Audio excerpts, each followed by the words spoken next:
We are accustomed to news that happens, and we take interest in news that is instantaneous and immediate, and that is moving through the culture at the speed of fiber optics and at the speed of the internet. One of the things that happens is I sit down and record a series of videos, and then it takes me time to edit them and get them on the internet.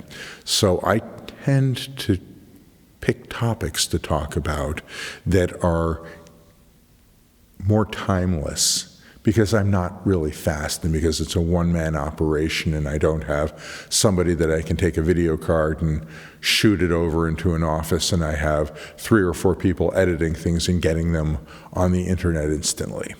So I'm not sure when this goes on, but it is something that's on my heart, and so it's something that I want to talk about, but it is a news-related issue. The night before last, 2 young people in their 20s who were working for the Israeli embassy in Washington, D.C., were assassinated in cold blood. They had done nothing to the gunman. They had not offended anybody. There is no sign that the gunman had any relationship to them, and as is typical in many news cycles, the authorities either don't know anything about the gunman or don't want to share anything about the gunman, because often the people who are in a murderous rage and kill people are people who are unbalanced, but who are also people who represent other communities that have the same type of hatred, the same type of rage, the same type of evil moving through their hearts. So this gunman shouted, "Free Palestine," shot 2 young people who were engaged to be married, and the news cycle will move forward. By the time you see this, this will probably not be covered anymore, because there are certain types of stories that end up seemingly get covered for months and years, but anti-Semitic stories of rage and hatred of Jewish people tends to fall off the news cycle pretty quickly. And so this will get its 3 or 4 or 5 days. I probably won't get this up in time to catch that and in time for people to be interested.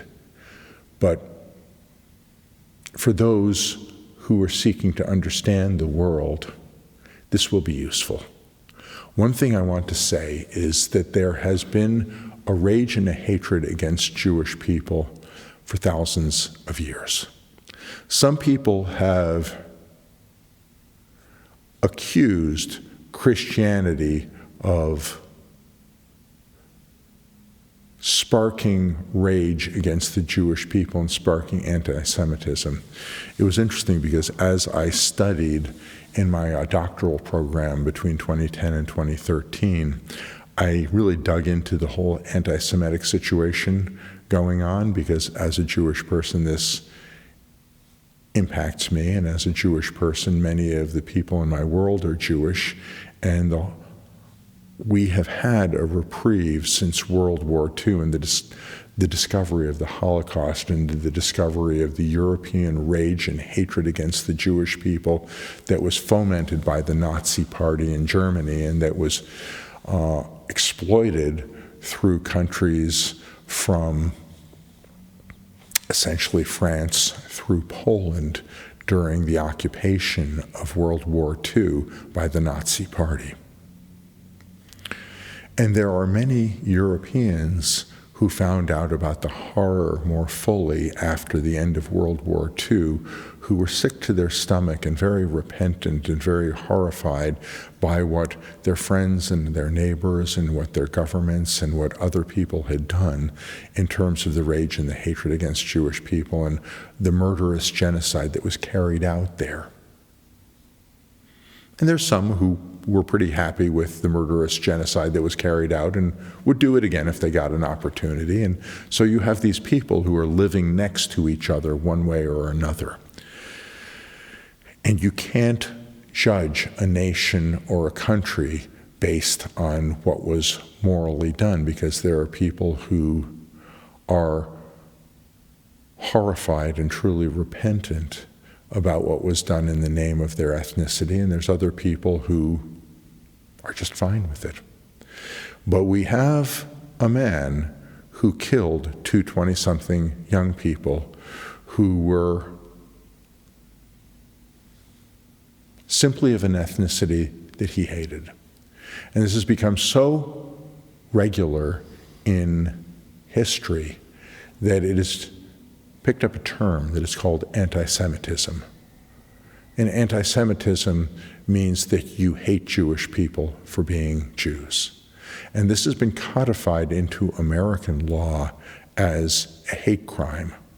And there are other groups that want the discrimination against their group to come under similar jurisdiction to the hate crime designation that anti-Semitism has come under, and some ethnic groups have been successful with that. But this hate crime legislation started because of the hatred of the Jewish people. And this is a criminal offense. It is a criminal act. This is a problem and it is a difficulty. But the question opens up, why have Jewish people been hated simply for being Jewish people?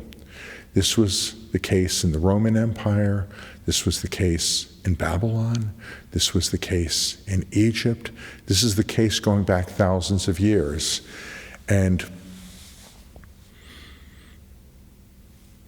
there have been Christians and there have been Christian denominations that have hated the Jewish people simply for being Jewish, and they have used the hatred of the Jewish people in order to move forward their own socio-political agendas and their own religious agendas. But you cannot build this into Christianity, because the messianic figure at the center of Christianity is a Jew. The apostolic testimony and witness that causes the faith to go all around the world are all Jewish men. The scriptures that they taught from, the Hebrew scriptures, were written about the creation of the Jewish people according to God's pleasure. It was written about the bringing together of a Jewish nation. It was written about the great successes and the great failures of Israel, which was a Jewish nation. It writes about our missteps. It writes about our sin. It writes about our restoration. It writes about our glory. And so you cannot hate the Jewish people and love the God of the Bible.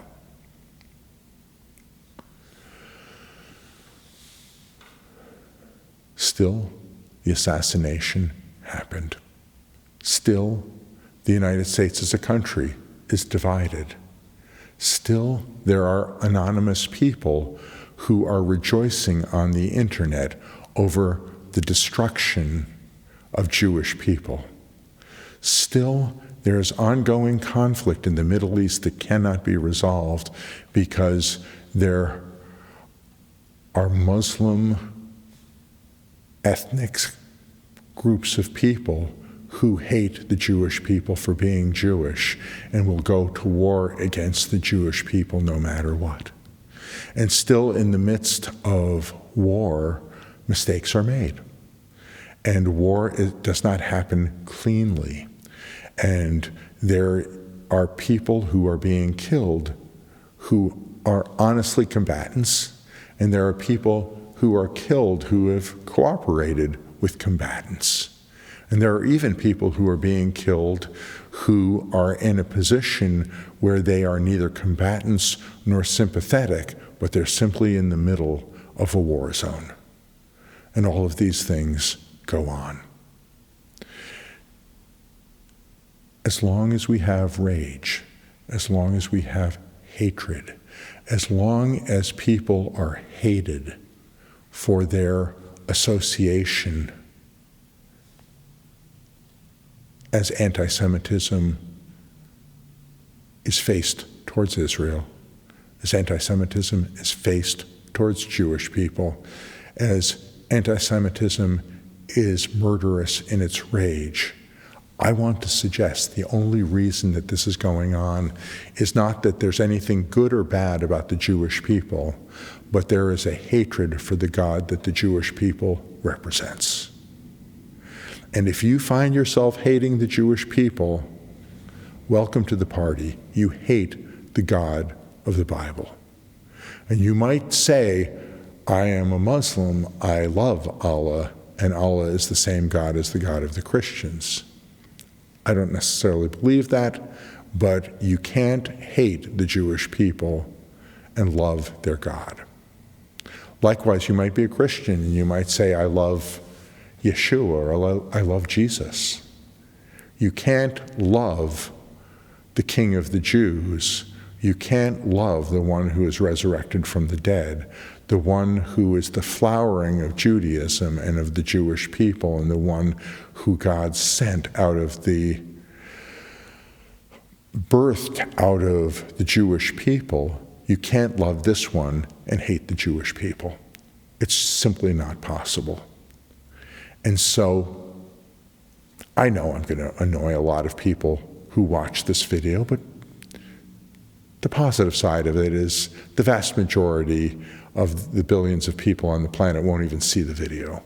It'll probably be seen by 30 to 100 people, maybe. And maybe if it really goes viral, it'll be seen by 1,000 people. But most people won't see it, most people won't encounter it, most people won't know it's going on. But if you see this, and if you love a God who loved so much as to sacrifice himself in Messiah, you can't hate people. You can't hold people responsible for an event that brought you glory. And there's more to say about this, but I do want to encourage you that we live in dark and difficult times, and I mourn the loss of the 20-somethings that were killed because of a hatred for the God of Israel. Shalom.